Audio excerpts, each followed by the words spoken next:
আসসালামু আলাইকুম ওয়া রাহমাতুল্লাহ। আপনারা সবাই কেমন আছেন?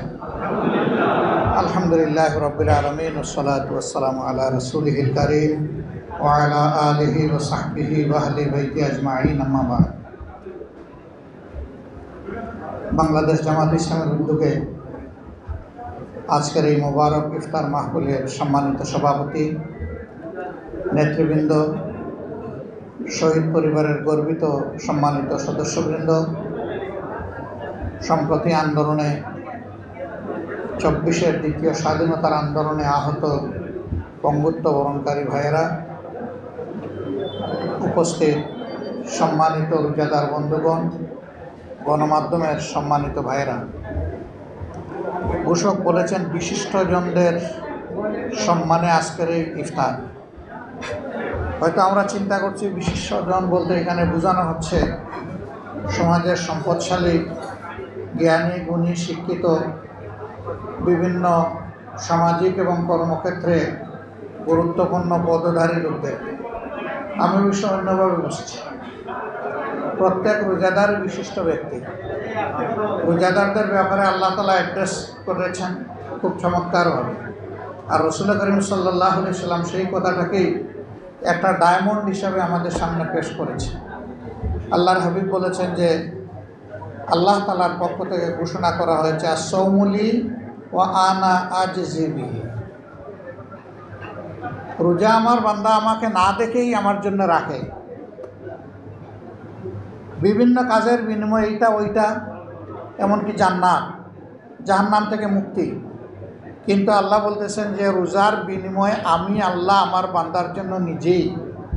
আল্লাহু আকবার। সমাজের যিনি যেখানে বিশিষ্ট, তিনি ক্ষমতার কেন্দ্রের খুব কাছাকাছি থাকেন। সবচাইতে বড় ক্ষমতাবানকে হুয়া আলা কুল্লি শাইইন কাদির, তিনি হচ্ছেন সমস্ত ক্ষমতাবানদের উপরের ক্ষমতাবান। সেই ক্ষমতাবান বলতেছেন যে আমি আর আমার বান্দা এক হয়ে যাব। আল্লাহু আকবার। তাহলে এর চাইতে বড় মর্যাদা রোজাদারের জন্য আর কি হতে পারে? এছাড়া তো অসংখ্য সুসংবাদ দেওয়া হয়েছে। ঈমান এবং ইহতিসাবের সাথে যারা রোজা রাখবে, আল্লাহর হাবিব বলেছেন তাদের আগের সমস্ত গুনাহ ক্ষমা করে দেওয়া হবে।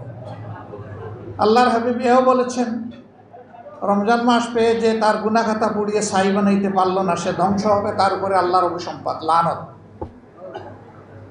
তাহলে সেই রোজাটা আমাদের হোক আল্লাহর পছন্দের রোজা, আল্লাহকে ভয় করে রোজা, নিজেকে সংশোধন করার উদ্দেশ্যে রোজা, এবং আল্লাহ তাআলার মেহেরবানির কাছে নিজেকে পুরোপুরিভাবে সুপর্দ করে রোজা।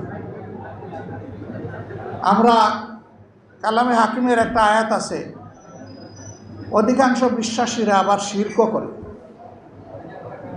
আল্লাহর উপর ঈমানও রেখেছে, আবার একটু একটু শিরক করে ফেলে। শিরক এমন একটি নাপাকি, আজকে এখানে প্রত্যেকটি বাটিতে আমার ধারণা কিছু পোলাও বা এরকম কিছু আছে। পোলাওয়ের বিশাল একটা ডেক, এটা পাকাইতে পানি লাগে, অনেক ধরনের মশলা লাগে, আবার একটু তেল অথবা ঘি দিতে হয়। কিন্তু ভুল করে এই তেলের জায়গায় 1 ফুটা কেরোসিন যদি কেউ ছেড়ে দেয়, তাইলে কি এটার খাওয়া যাবে? শিরক হচ্ছে এইরকম দুষ্ট খারাপ জিনিস, যে সমস্ত ঈমানকেই বরবাদ করে ফেলে, যেভাবে 1 ফুটা কেরোসিন আমাদের এই পুরা খাবারটাকে বরবাদ করে দেয়। তা আল্লাহ রাব্বুল আলামিন আমাদেরকে ইখলাসের সাথে শুধু আল্লাহকে খুশি করার জন্যই রোজা রাখার তৌফিক দান করুন। দেখেন এখানে একটা চমৎকার ব্যাপার, আমি তো আল্লাহকে দেখি নাই, আপনারা কেউ কি আল্লাহকে দেখেছেন? আমরা সবাই না দেখে কার উপর ঈমান এনেছি? ওয়াহিদ আল্লাহর উপর ঈমান এনেছি, তার একক সত্তার উপর ঈমান এনেছি, তার সমস্ত জাত এবং সিফাতের উপর আমরা ঈমান এনেছি। ঠিক আল্লাহকে যেমন দেখা যায় না, রোজাও কিন্তু তেমন দেখা যায় না। একজন মানুষ যখন নামাজ পড়ে তখন কিয়াম, কিরাত, রুকু, সিজদা সব কিছু দেখা যায়, শোনা যায়। কিন্তু রোজা কিন্তু এমন এক ইবাদত যেটা দেখাও যায় না, শোনাও যায় না। মানুষ যখন হজ করতে যায়, হাজার হাজার মানুষ তাকে দেখে, লাখ লাখ মানুষ তাকে দেখে, তার সঙ্গীরা তাকে দেখে। কিন্তু একজন রোজাদার কাজ করবে, হাঁটবে, কর্মক্ষেত্রে থাকবে, কাউকে সে বলে বেড়াবে না যে আমি রোজাদার, আমি রোজাদার, আমি রোজাদার। অথবা তার বুকেও এরকম কোনো সাইনবোর্ড থাকবে না ব্যক্তিটি রোজাদার, কিছুই থাকবে না। এটি একান্ত গোপন একটা ইবাদত। আল্লাহ যেমন গোপন, এই ইবাদতটাও তেমন গোপন।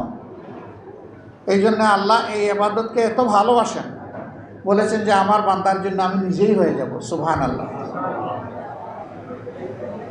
এই মাসটি হচ্ছে কোরআন নাজিলের মাস। কোরআন এসেছে মানবতার মুক্তির জন্য।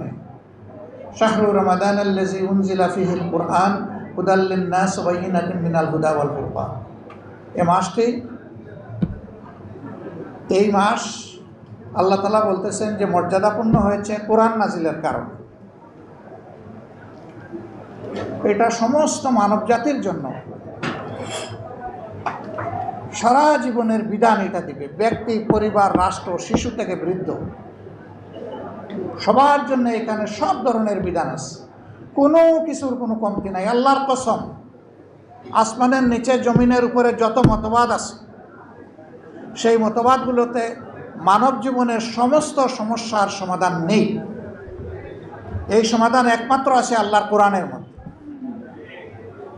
এই জন্য আল্লাহ তাআলা কোরআন নাজিল করে সর্বশেষ যে আয়াতটা, বিদায় হজ্জের সময়, আইয়ামে তাশরিকের সময় মিনার ময়দানে এই আয়াতটি নাজিল হয় রাসূল করিম সাল্লাল্লাহু আলাইহি সাল্লামের সিনা মুবারকের উপর। সূরা মায়দার ৩য় আয়াত, লম্বা আয়াত। তার নির্যাস, আল ইয়াওমা আকমালতু লাকুম দীনাকুম ওয়া আতমামতু আলাইকুম নি'মাতি ওয়া রাদিতু লাকুমুল ইসলাম দীনা।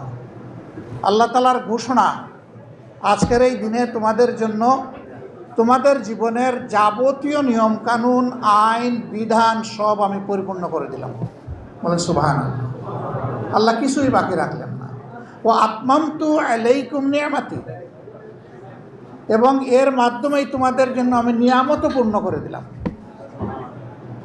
সমস্ত নিয়ামত শুধু এখানকে এই কোরআনের আলোকেই তোমাদেরকে তালাশ করতে হবে। ও রাদিতু লাকুমুল ইসলাম দীনা, আর জীবন বিধান হিসাবে দিনকে আমি ইসলামকে দিন হিসাবে কবুল করে নিলাম। সম্মানিত ভাইরা, আমরা ৯১% মুসলমানের দেশ। এই দেশ শাসন হয় কোনো সময় জাতীয়তাবাদের ভিত্তিতে, কোনো সময় ধর্মনিরপেক্ষতার ভিত্তিতে, কোনো সময় সমাজতন্ত্রের ভিত্তিতে, আবার কোনো সময় একটা খিচুড়ি মতবাদের ভিত্তিতে। কিন্তু অ্যাবসলিউটলি এই জমিন শতাব্দীর পর শতাব্দী ধরে আল্লাহর কোরআন দিয়ে শাসন হয়নি। এই হয়নি বলেই আমাদের সমাজে খুন, দর্শন, লুণ্ঠন, মাস্তানি, সন্ত্রাস, জনজীবনে বিপর্যয়, অশান্তি গড়ে এবং বাইরে সর্বত্র আল্লাহর বিধান থেকে সরে যাওয়ার এটা হচ্ছে কুফল। এটাকে আমার ফতোয়া নাকি? না, এটা আল্লাহ তাআলার ফতোয়া এবং কোরআনের কালাম। আফাতুমিনুনা বিবাদিল কিতাবি ওয়া তাকফুরুনা বিবাদ। আল্লাহ ধমক দিয়ে বলতেছেন, আমি যে কোরআন নাজিল করেছি তোমাদের জন্য হেদায়েতের বিধান হিসাবে, তোমরা কি তার এক অংশ মানো আর এক অংশ ছুঁড়ে ফেলে দাও, অমান্য করো, অগ্রাহ্য করো, পাশ কাটিয়ে চলে যাও? যদি এমনটা হয়, ফামা জাযাউ ইল্লা খিজয়ুন ফিল হায়াতিদ দুনিয়া, এইরকম লোকদের জন্য এর চাইতে বেশি বিনিময়, প্রতিদান আর কি হতে পারে যে আমি দুনিয়ায় তাদেরকে লাঞ্ছিত করব, অপদস্থ করব? এই কথাটা কে বলতেছেন? আল্লাহ তাআলা। এরপরে বলতেছেন শেষ নয়, এরপরে যখন আমার কাছে ফিরে আসবে আদালতে আখিরাতে, আমার মুখামুখি হওয়ার পরে তোমাদেরকে ইলা আসাদ্দুল আযাব, সবচেয়ে কঠিন আযাবে আমি তোমাদেরকে নিক্ষেপ করে দেবো। করে ভাই, আপনি কিছু মানলেন, কিছু মানলেন না, নামাজ পড়লেন, রোজা রাখলেন, হজ করলেন, কিন্তু আপনার জীবনের সর্বক্ষেত্রে আল্লাহর বিধানটা আপনি অনুসরণ করলেন না। না করার কারণে দুনিয়ার অনেক মজাও আপনি লুটতে পারলেন না। আপনার দুনিয়াও শেষ, আখিরাতও শেষ। আসলে আপনি আমি তো এইরকম হলে সর্বহারা হয়ে যাব, সর্বনাশ। এই সর্বহারা হওয়া যাবে না। এই জন্য আসুন আমরা সবাই আল্লাহর বিধানের দিকে যাই। আমরা সব দেখেছি, এখন একবার বাংলাদেশে খুবই প্রয়োজন আল্লাহর বিধানের শাসন কায়েম হওয়া। এই শাসনের জন্য আমাকে, আপনাকে, সবাইকে ঝাঁপিয়ে পড়তে হবে, দায়িত্ব নিতে হবে।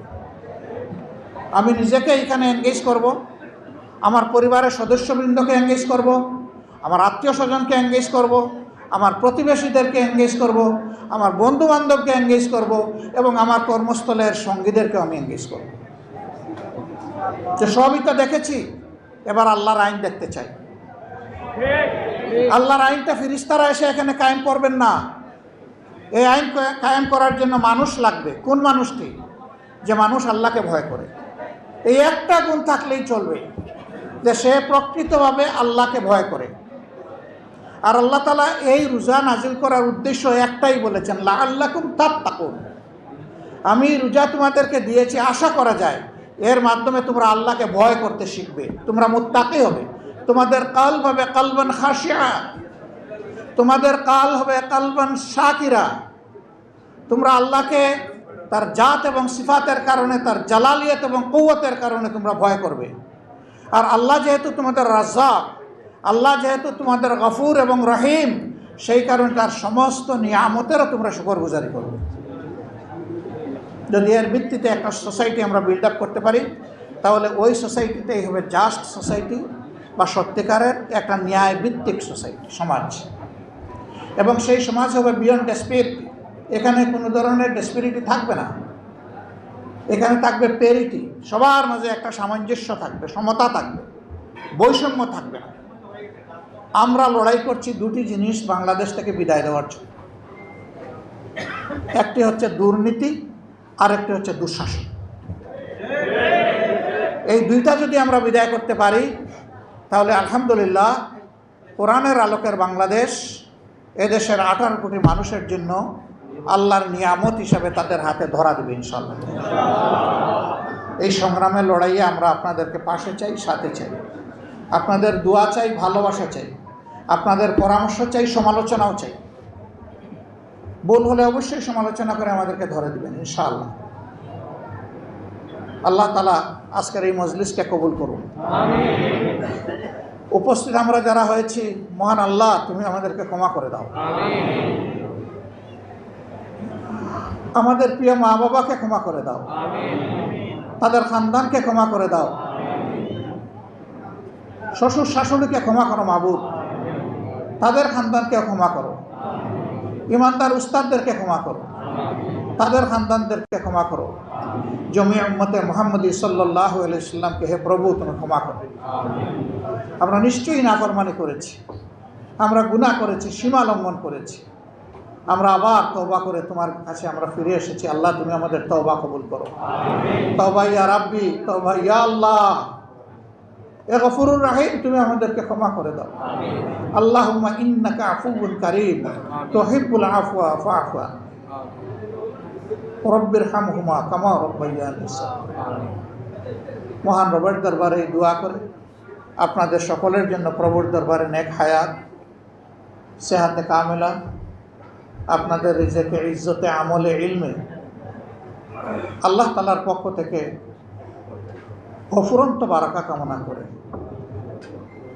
একটা মানবিক কোরআন ভিত্তিক বাংলাদেশ গড়ার সংগ্রামে সকলকে এগিয়ে আসার উদাত্ত আহ্বান জানিয়ে আমার কথা এখানেই শেষ করছি। আসসালামু আলাইকুম ওয়া রাহমাতুল্লাহ।